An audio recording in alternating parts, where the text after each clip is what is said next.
Et tu as parlé de cette technologie douce. Dirais-tu que le centre de cette technologie douce est le cœur? Oui, c'est une très bonne question. Quand j'étais à l'école dans les années 1950-1960 et au début des années 1970, on m'a appris que le plus important, c'était le cerveau. On se concentrait entièrement sur le cerveau. C'est seulement dans les années 1990, Stéphane, qu'on a découvert des neurones dans le corps humain,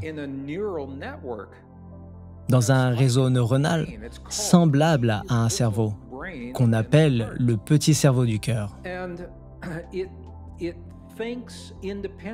Il réfléchit indépendamment du cerveau cérébral. Il ressent indépendamment.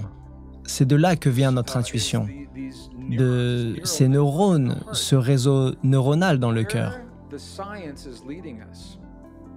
Ce vers quoi nous mène la science, c'est l'idée que nous sommes la seule forme de vie pouvant combiner ces deux réseaux neuronaux.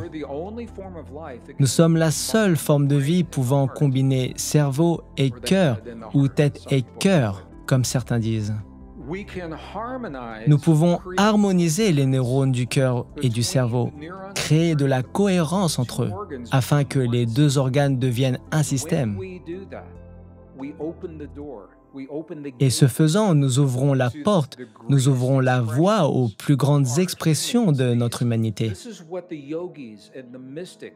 C'est ce que les yogis, les mystiques et les guérisseurs, les curanderos d'Amérique du Sud, les chamans des montagnes andines, c'est ainsi qu'ils accèdent à ces capacités extraordinaires de perception, d'intuition, de guérison, de régénération, de rajeunissement. Et c'est une technologie, c'est une nouvelle frontière et c'est une façon très différente de voir le corps humain.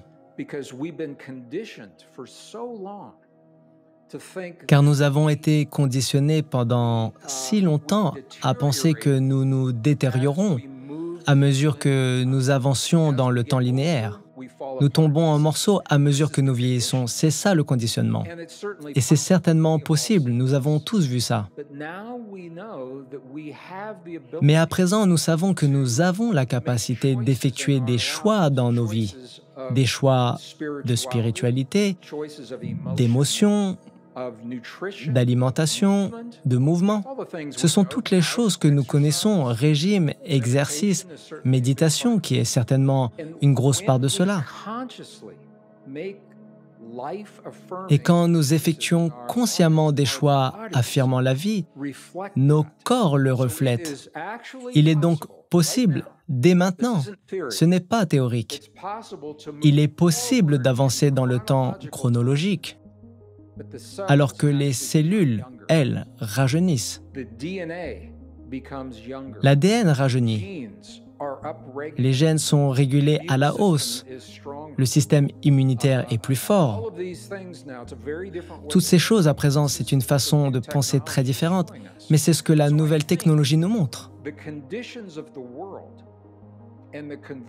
Donc je pense que les conditions du monde et la convergence des cycles nous poussent aux limites de ce que nous pensions vrai par le passé à notre sujet.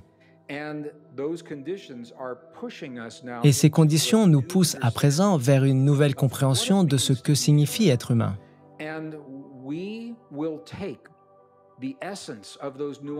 Et nous allons prendre l'essence de ces nouvelles idées, et cela sera le fondement de ce nouveau monde qui émerge.